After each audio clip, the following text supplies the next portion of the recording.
walillahil hamd. Assalamualaikum warahmatullahi wabarakatuh.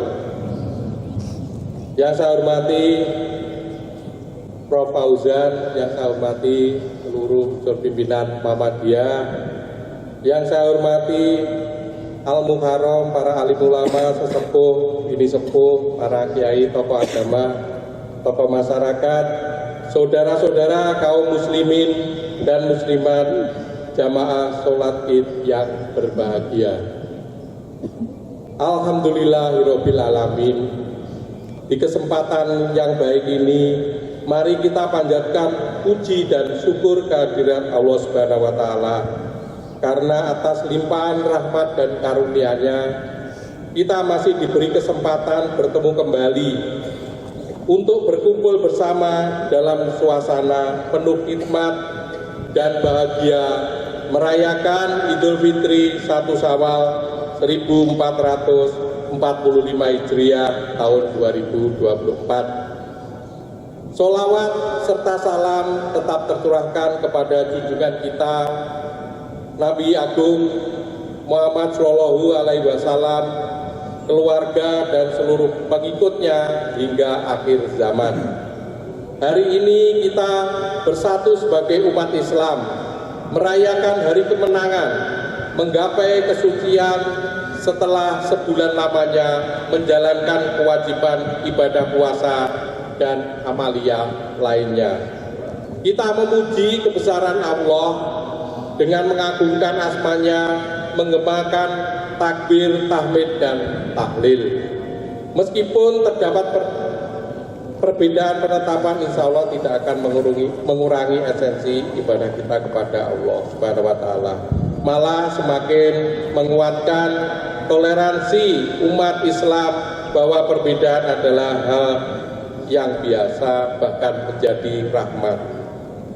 Kerukunan yang telah hadir di tengah kemajemukan tak lain karena dukungan panjenengan semua, sehingga Kota Kediri konsisten pada peringkat 10 besar indeks toleran kota toleran se-Indonesia. Allahu Akbar, walillahil hamd. Hadirin yang saya hormati, bulan Ramadan telah kita lalui bersama sebagai sarana menempa diri dan mengisi dengan berbagai ibadah dan kegiatan yang bermanfaat. Semoga semakin menumbuhkan kesabaran, keikhlasan, dan kepedulian kita kepada sesama, sehingga mengangkat derajat ketakwaan kita semua. Mari kita berdoa, semoga Allah Subhanahu wa taala mempertemukan kita kembali dengan Ramadan selanjutnya. Amin. Bapak Ibu yang berbahagia, saya ucapkan selamat datang di Kota Kediri pada para pemudik. Selamat melepaskan kerinduan, selamat berkumpul kembali bersama keluarga setelah sekian lama merantau. Menurut data Kementerian Perhubungan, jumlah pemudik tahun ini diperkirakan mencapai 193,6 juta orang atau mencapai 71,7% dari jumlah penduduk Indonesia. Dari data tersebut, Jawa Timur menjadi tujuan mudik terbanyak kedua dengan jumlah 37,6 juta orang atau 19,4%. Tentu hal ini menjadi potensi yang sangat baik untuk meningkatkan perputaran ekonomi di Kota Kediri. Maka saya mengajak Bapak Ibu semua memanfaatkan wisata kuliner yang ada di Kota Kediri. Silahkan bernostalgia bersama keluarga. Jangan lupa saat kembali ke perantauan nanti, kenalkan oleh-oleh khas Kediri sebagai bentuk dukungan panjenengan untuk menguatkan UMKM di Kota Kediri. Hadirin sekalian yang berbahagia, pada kesempatan ini pemerintah Kota Kediri mengucapkan selamat Idul Fitri 1 Syawal 1445 Hijriah. Taqabbalallahu minna wa minkum. taqabbal ya karim minal aizin wal faizin. Mohon maaf lahir dan batin.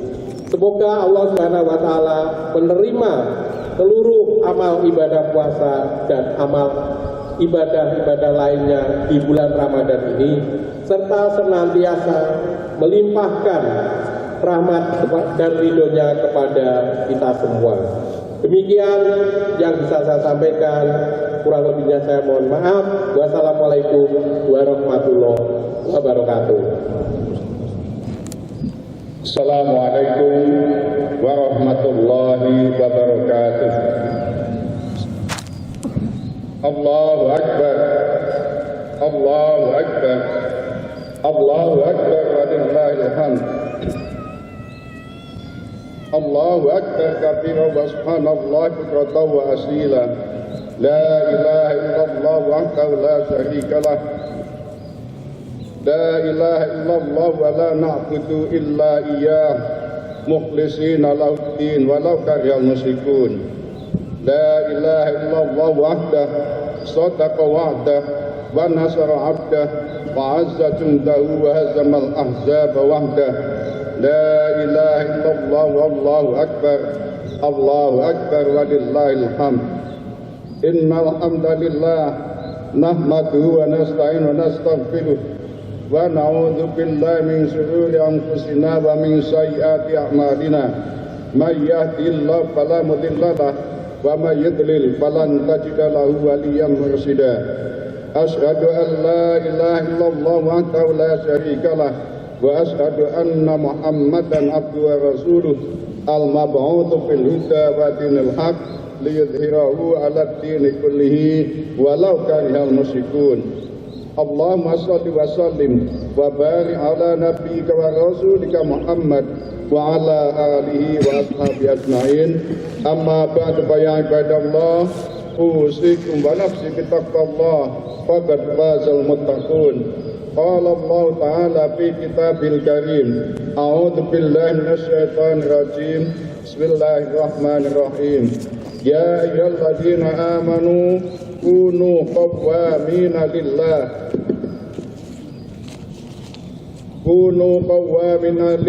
syuhada'a bil qist wa la yajrimannakum shana'anu qaumin ala alla ta'dilu i'dilu huwa aqrabu littaqwa wattaqullaha innallaha khabirum bima ta'malun.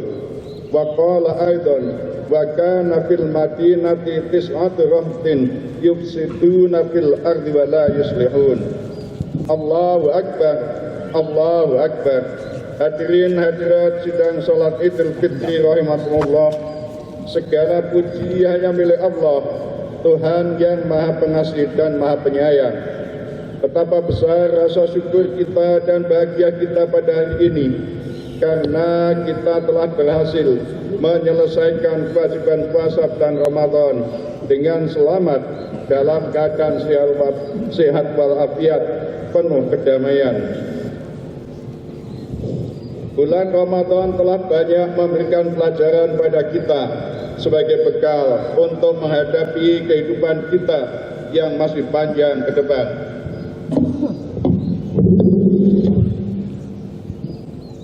Ritual puasa bulan Ramadan setiap tahun kita laksanakan pada dasarnya berfungsi untuk memberikan pelatihan pada kita, baik secara fisik, mental maupun spiritual. Secara fisik kita dilatih untuk dapat mengendalikan diri dari keinginan untuk mengkonsumsi makanan dan minuman secara berlebihan. Makan dan minum secara berlebihan berpotensi untuk merusak kesehatan. Rasulullah SAW mengajarkan pada kita, kul washrab walbas watasaddaq fi ghairi sarafin wala makhilatin. Makanlah dan minumlah dan berpakaianlah serta bersedekahlah tanpa berlebih-lebihan atau untuk menyombongkan diri. Dengan hanya makan sahur menjelang subuh dan berbuka puasa di waktu maghrib serta meninggalkan makan dan minum sepanjang hari, kita dilatih untuk menyadari bahwa pada hakikatnya tubuh kita masih mampu bertahan untuk menjalani kehidupan dengan baik, meskipun hanya dengan asupan energi yang terbatas. Kadang kita perlu diingatkan bahwa tubuh kita masih cukup baik dan mampu bekerja serta melanjutkan kehidupan dalam kondisi yang minimal itu. Kita diajari untuk tidak mudah mengeluh dan menyerah dengan kekurangan yang kita hadapi. Pada bulan yang mulia ini, kita diajari untuk memperbanyak ibadah, sholat tarawih, tadarus, dan i'tikaf di masjid-masjid. Puasa sebagai rukun Islam yang keempat mengajarkan pada kita tentang pentingnya mengendalikan diri agar kita tidak tamak dan rakus, mampu berhemat dan tidak berlebihan atau boros. Bagaimanapun sumber daya alam ini akan terkuras habis jika manusia tidak mampu mengendalikan diri dan membatasi keinginannya untuk menguasai sumber-sumber energi yang ada di alam ini.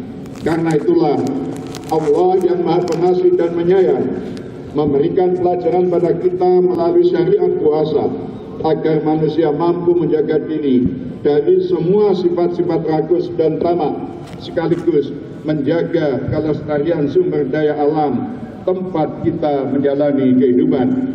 Puasa adalah ajaran berhemat dan berbagi dengan sesama, tidak asal kenyang atau enak sendiri. Sifat rakus dan tamak itu jika tidak dikendalikan akan berdampak sangat merusak, bukan saja pada kehidupan pribadi seorang, tapi juga masyarakat sekitar dan bahkan lingkungan di mana manusia itu berada. Sumber daya alam yang semakin terkikis karena ketamaan dan kerakusan itu harus segera diselamatkan dengan mengendalikan diri. Sudah menjadi tabiat manusia untuk mengambil dan menguasai hal-hal yang menyenangkan bagi dirinya. Kesenangan akan harta dan materi telah mendorong manusia lupa diri dan menganggap harta itulah yang abadi. Padahal hakikat manusia bukan hanya terbentuk dari materi semata. Allahu Akbar walillahil hamd.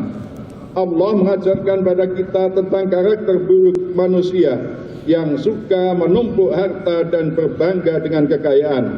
Celakanya, karakter buruk yang telah membuat lalai dan lupa diri itu baru bisa dihentikan ketika manusia masuk ke liang kubur. Kelak kita akan ditanya dan dimintai pertanggungjawaban atas kedurhakaan akibat permegah-megahan dalam menumpuk harta tanpa peduli dengan penderitaan yang dialami oleh warga miskin sekitarnya. A'udzubillahi minasyaitonir rajim. Alhaakumut takatsur hatta zurtumul maqabir. Kalla sawfa ta'lamun, tsumma kalla sawfa ta'lamun. Kalla law ta'lamuna ilmal yaqin latarawunnal jahim, tsumma latarawunnaha 'ainal yaqin, tsumma latus'alunna yauma idzin 'anil na'im. Hadirin hadirat sidang salat Idul Fitri yang dimuliakan Allah. Melihat kenyataan yang berkembang di negeri kita saat ini, kita sungguh sangat prihatin. Betapa kesenjangan antara si kaya dan si miskin begitu menganga lebar, seolah-olah tak terjembatani. 1% orang terkaya di Indonesia menguasai 49,53% kekayaan nasional. Kondisi ini membuat Indonesia berada pada peringkat keempat negara dengan ketimpangan tertinggi di dunia. Dengan kekayaan melimpah ruah yang mereka miliki, tentu bukan saja hanya sektor ekonomi yang mereka kendalikan, tapi juga sektor-sektor kehidupan yang lain, terutama sektor politik. Kekuasaan politik pun mereka atur agar tidak berbenturan dengan kepentingan ekonomi mereka. Demikian pula dengan penguasaan tanah yang mencerminkan ketimpangan sangat luar biasa. Tercatat 68% tanah di Indonesia telah dikuasai oleh 1% kelompok pengusaha dan korporasi besar. Sementara itu, lebih dari 16 juta rumah tangga petani bergantung pada lahan rata-rata kurang dari setengah hektar saja.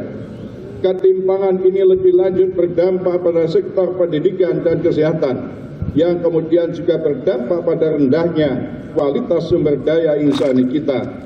Data BPS tahun 2022 menyebutkan bahwa 37,69% warga kita hanya berpendidikan SD, 16,58% hanya tamat SMP, dan hanya 17,95% rakyat kita yang mampu menyelesaikan pendidikan hingga tingkat SMA. Dengan data seperti ini tidak heran jika negeri ini begitu mudah diombang-ambingkan oleh kekuatan oligarki politik dan ekonomi. Realitas empirik di atas mengingatkan kita akan kisah kaum Tsamud, umatnya Nabi Shalih alaihissalam, yang banyak diulang-ulang dalam Al-Quran. Kaum Tsamud pada masanya mampu membangun kehidupan ekonomi yang maju berbasis peternakan. Namun, perekonomian itu hanya dikuasai oleh 9 keluarga kaya saja dari seluruh rakyat Tsamud. Ke-9 orang kaya ini memonopoli seluruh sumber-sumber ekonomi yang dimiliki oleh bangsa tersebut. Sementara itu, rakyat kebanyakan hanya bisa menjadi penonton, tidak diberi akses pada sumber-sumber ekonomi secara layak. Mereka juga memonopoli sumber air untuk kepentingan peternakan mereka, sehingga peternakan rakyat lainnya tidak mendapatkan akses ke sumber air untuk menghidupi ternak-ternak mereka. Peternakan dan ekonomi rakyat pun terlantar, tidak berkembang, dan akhirnya banyak yang bangkrut. Disebutkan dalam Al-Quran, monopoli oleh 9 orang kuat dari bangsa Tsamud ini sudah melampaui batas. Mereka sudah tidak peduli lagi dengan nasib rakyat kecil. Perilaku mereka sudah sangat merusak dan menyengsarakan rakyat banyak, seperti digambarkan dalam firman-Nya, A'udzubillahi minasyaitonir rajim. Wa kana fil madinati tis'atu rahtin yufsiduna fil ardi wa la yuslihun. Artinya, dan di kota itu ada 9 orang laki-laki yang berbuat kerusakan. Mereka tidak melakukan kebaikan. Allahu Akbar, Allahu Akbar walillahil hamd. 9 orang laki-laki ini dalam kitab tafsir disebutkan sebagai orang-orang yang sombong, suka membuat keonaran dan keributan di masyarakat, suka menghasut, membuat berita-berita bohong. Jika ada orang yang tertarik untuk mengikuti ajaran Rasulullah, maka dengan segala tenaga mereka berusaha mencegah dan menghalang-halanginya. Nabi Shalih alaihissalam diutus pada kaum Tsamud untuk mengingatkan mereka agar bersedia menyembah Allah dan meninggalkan perilaku buruk dan kecurangan di bidang sosial ekonomi. Mereka telah memonopoli sumber-sumber kehidupan hanya untuk segelintir warga, sementara masyarakat kebanyakan menderita kekurangan. Ketimpangan sosial pun menganga lebar, dan ketidakadilan disertai penindasan menjadi praktek kehidupan yang dipertontonkan oleh para elit dan ekonomi dan oligarki. Seruan menyembah Allah yang disampaikan Nabi Shalih akan menjadi dasar agar mereka berhenti dari perbuatan curang dan serakah yang menyengsarakan rakyat. Allah menghendaki keadilan dan kejujuran dalam segala segi kehidupan, terutama di bidang sosial, ekonomi, dan politik. Untuk mengingatkan kaum Tsamud yang sombong dan penindas itu, Allah menunjukkan mukjizat sebagai respon atas tuntutan para konglomerat kaya tersebut. Dengan kuasa Allah, muncullah seekor unta betina nan gemuk dari celah-celah batu di salah satu bukit di kota itu. Unta itu pun kemudian turun ke kampung, dan Nabi Shalih mengingatkan agar jangan ada seorang pun yang berani mengganggunya. Mereka juga diminta agar bersedia berbagi sumber air dengan unta itu. Sebelumnya, sumber air yang tersedia itu dimonopoli oleh orang-orang kaya untuk peternakan mereka sendiri, dan tidak pernah mau berbagi dengan rakyat yang lain untuk memberi minuman pada binatang ternak mereka. Namun tampaknya para konglomerat serakah itu tidak peduli dengan peringatan Nabi Soleh. Akhirnya unta itu pun mereka bantai dengan kejam. Karena mereka sudah tidak peduli dengan peringatan yang disampaikan oleh Nabi Soleh, maka adab Allah yang pedih pun ditimpakan pada mereka. Kaum Thamud itu dihancurkan dan seluruh kekayaan yang telah mereka kumpulkan secara serakah melampaui batas itu pun dibinasakan. Allah tidak rela atas keserakahan dan perilaku buruk mereka yang menistakan dan menyengsarakan rakyat banyak. Kaum Thamud itu pun akhirnya dihancurkan, musnah, ditimpa adab yang pedih. Membiarkan ketimpangan ekonomi sama dengan memelihara ketidakadilan, dan jangan dikira hal itu akan dibiarkan tanpa risiko yang akan ditimpakan pada pelakunya. Ingatlah, Allah mengharamkan kezaliman dan bahwa kezaliman itu hanya akan datangkan kegelapan bagi para pelakunya. Sabda Rasulullah SAW menegaskan tentang hal itu. Wa an Jabirin radhiyallahu anhu qala Rasulullah sallallahu alaihi wasallam ittaqud dzulma fa inna dzulma dzulumatun yaumil qiyamah wattaqus suha fa innahu ahlaka man kana qablakum. Wa an Abi Dzar radhiyallahu anhu an Nabi sallallahu alaihi wasallam bima yarbi an rabbi qala ya ibadi inni haramtu dzulma ala nafsi wa ja'altuhu bainakum muharraman fala tadzalamu. Hadis-hadis ini menegaskan pada kita semuanya agar kita mampu mencegah kezaliman di antara kita, menghindari semua bentuk kecurangan, apalagi penindasan terhadap warga yang lainnya. Hadirin sidang Idul Fitri rahimakumullah. Sebagai umat yang beriman, kita wajib mencegah semua bentuk ketimpangan dan ketidakadilan. Untuk mengatasi kesenjangan dan ketimpangan ekonomi hanya bisa direalisasikan dengan sebuah gerakan bersama. Ajaran Islam untuk berbagi dengan kesediaan membayar zakat, infak, dan sedekah disertai kesediaan untuk saling membantu dalam menghidupkan ekonomi kerakyatan merupakan langkah kecil namun sangat strategis untuk kita mulai bersama.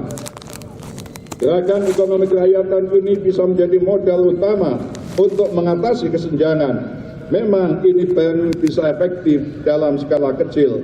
Namun, jika gerakan ini dilakukan secara bersama-sama, secara konsisten, dan semua elemen umat bisa digerakkan, insya Allah langkah kecil ini pada saatnya kelak akan membuahkan hasil yang kita harapkan. Allahu Akbar walillahil hamd. Namun kita semuanya sadar bahwa cita-cita luhur dan ideal ini tentu tidak mudah diwujudkan jika umat Islam tidak mempunyai sistem pemerintahan yang bagus, yang benar-benar dibangun untuk mewujudkan kesejahteraan yang berkeadilan bagi seluruh rakyat Indonesia. Nilai-nilai luhur seperti digariskan dalam Undang-Undang Dasar 1945 dan Pancasila sebenarnya sudah cukup untuk menjadi landasan bagi bangsa kita untuk meraih kemakmuran dan kesejahteraan yang berkeadilan. Namun sampai hari ini cita-cita luhur itu masih sulit diwujudkan karena tatanan politik dari tahun ke tahun tidak pernah diarahkan untuk mewujudkan keadilan dan kemakmuran tersebut. Apalagi jika monopoli sumber-sumber kekayaan negara dibiarkan terus berlangsung dan hanya bisa dinikmati oleh segolongan kecil orang-orang yang kaya di negeri ini. Ajaran Islam dengan tegas menolak adanya kesenjangan ekonomi dengan membiarkan yang kaya semakin kaya, sementara sekitar kita masih banyak orang yang menderita dan berkekurangan. Perintah menunaikan zakat, infak, dan sedekah adalah ajaran yang sangat mulia untuk mencegah ketidakadilan distributif yang menjadi ciri kehidupan masyarakat kapitalis Indonesia. Kapitalisme mendorong manusia untuk menjadi serakah dan tidak peduli dengan kondisi sosial sekitarnya. Negara pun dibuat tidak berdaya menghadapi mekanisme pasar dengan semboyan mereka laissez-faire. Bertolak belakang dengan prinsip kapitalisme yang menekankan adanya persaingan bebas, Al-Quran menegaskan agar umat Islam tidak ragu-ragu berkontribusi bagi upaya mewujudkan keadilan dan mengurangi kesenjangan sosial ekonomi. Allah berfirman dalam surat Al-Baqarah 261-263, A'udzubillahi minasyaitonir rajim. Matalul ladina yunfiquna amwalahum fi sabilillah kamathali habbatin ambatat sab'a sanabila fi kulli sumbulatin mi'atu habbatin wallahu yudha'if liman yasha wallahu wasi'un alim. Ayat di atas secara tegas menjelaskan bahwa dalam hal mewujudkan keadilan sosial dan memerangi kesenjangan ekonomi, umat Islam adalah kelompok masyarakat terdepan dengan kesediaan berbagi atas rezeki yang dikarenakan Allah padanya. Kesediaan itu terbentuk sesuai dengan pemahaman yang mendalam atas makna dan pesan dari pesan ayat di atas. Bukan didorong oleh kepentingan-kepentingan subjektif seperti untuk promosi produk, perebutan pengaruh, mendapatkan dukungan politik, atau memamerkan kekayaan. Allah sendiri yang akan memperhitungkan semua bentuk donasi, infak, sedekah, atau sumbangan apapun yang dilakukan untuk meringankan beban atau kesulitan ekonomi yang dialami saudara-saudaranya. Allahu Akbar walillahil hamd. Namun sekali lagi, semua gambaran ideal ini tidak mungkin bisa terwujud tanpa topangan sistem politik yang kokoh. Sudah berapa banyak kita kaji prinsip-prinsip ideal tentang keunggulan ajaran Islam ini dibandingkan dengan ajaran atau ideologi manapun, tetapi realisasinya selalu berbanding terbalik dengan fakta di lapangan. Hal ini akan terus berulang jika umat Islam tidak mampu mengendalikan sistem kenegaraan berdasarkan prinsip-prinsip keadilan universal. Kejujuran tampaknya sudah semakin jauh dari praktek kehidupan sehari-hari. Kecurangan terus dipelihara tanpa merasa bersalah sedikitpun oleh para pemangku kepentingan. Allah sudah menegaskan tentang keharusan menegakkan keadilan bagi setiap orang yang beriman, sebagaimana termaktub dalam firman-Nya, A'udzubillahi minasyaitonir rajim. Ya ayyuhalladzina amanu kunu qawwamina lillahi syuhada bil qist wala yajrimannakum syana'anu qaumin ala alla ta'dilu i'dilu huwa aqrabu littaqwa wattaqullaha innallaha khabirum bima ta'malun. Artinya, wahai orang yang beriman, hendaklah kamu menjadi penegak keadilan karena Allah. Ketika menjadi saksi, bersaksilah dengan adil, dan janganlah kebencianmu terhadap suatu kaum mendorong kamu untuk berlaku tidak adil. Berlaku adillah, karena adil itu lebih dekat pada takwa, dan bertakwalah pada Allah. Sungguh Allah itu maha teliti atas apa yang kamu lakukan. Allahu Akbar walillahil hamd. Perintah menegakkan keadilan ini menjadi sangat fundamental dalam menciptakan kehidupan masyarakat yang sejahtera. Tidak mungkin kesejahteraan bisa diwujudkan tanpa prinsip-prinsip keadilan. Berperilaku adil artinya membuang semua bentuk kecurangan dan ketidakjujuran. Semua yang diperbuat manusia tidak mungkin lepas dari perhatian Allah, sebab Allah maha teliti atas semua yang dilakukan oleh hambanya. Itulah maknanya bahwa keadilan itu akan mendekatkan kita pada ketakwaan. Sebagai orang yang beriman, dengan sikap adil ini akan mampu mencegah dirinya dari semua perbuatan curang yang merugikan pihak lain. Jangan pernah mengira bahwa kecurangan dan ketidakadilan akan mampu memberikan keuntungan apapun pada diri kita. Hadirin hadirat sidang salat Idul Fitri rahimakumullah. Dalam kondisi yang masih cukup memprihatinkan ini, kita tidak boleh berputus asa. Kita harus terus berikhtiar agar kehidupan berbangsa dan bernegara ini berkembang menjadi lebih baik dari tahun-tahun sebelumnya. Dengan selalu mohon ridho dan perlindungan Allah Subhanahu wa taala, kita semua berharap agar kehidupan sosial, ekonomi, dan politik di negeri ini ke depan bisa tertata menjadi lebih baik demi terciptanya keadilan dan kesejahteraan bagi seluruh rakyat Indonesia. Selain itu, marilah kita selalu berdoa kiranya seluruh amal ibadah kita sepanjang bulan Ramadan yang lalu diterima oleh Allah Subhanahu wa taala dan seluruh dosa-dosa kita mendapatkan ampunan dari Allah Subhanahu wa taala serta Allah berkenan berikan umur yang panjang lagi untuk berjumpa dengan bulan Ramadan tahun-tahun yang akan datang. Amin ya rabbal alamin. Mengakhiri khutbah Idul Fitri ini, marilah kita dengan tulus menundukkan hati kita, menghadapkan jiwa kita pada Allah dengan memanjatkan doa bersama-sama.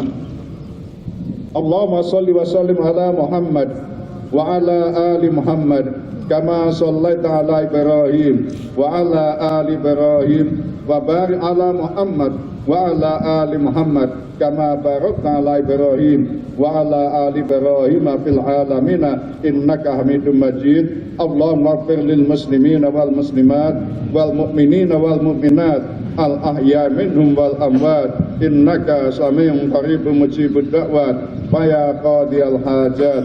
Allahumma ansur man nasaraddin waqdul man qadalal muslimin wa damir a'da'aka a'da'ad-din wa ahlikil kafarata wal mubtadi'ata wal musyrikin wa ahli kalimataka ila yaumiddin.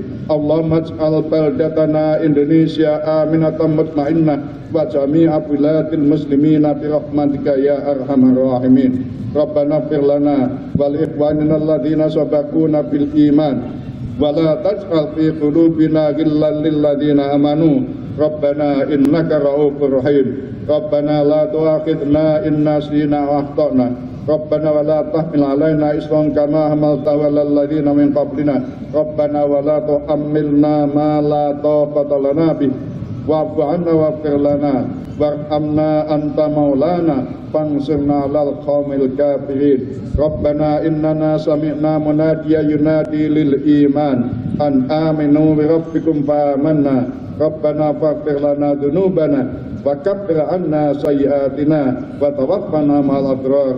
Rabbana wa atina ma wa'adtana ala rusulika wa la tukhzina yaumal qiyamah innaka la tukhliful mi'ad. Rabbana hab lana min azwajina wa dhurriyyatina qurrata a'yun waj'alna lil muttaqina imama. Rabbana atina fid dunya hasanah wa fil akhirati hasanah wa qina adzabannar wa qina jannata ma'al abrar ya azizu ya ghaffar ya rabbal alamin. Wa subhanaka Allahumma rabbina rabbil izzati amma yasifun wa salamun alal mursalin walhamdulillahi rabbil alamin. Wassalamu alaikum warahmatullahi wabarakatuh.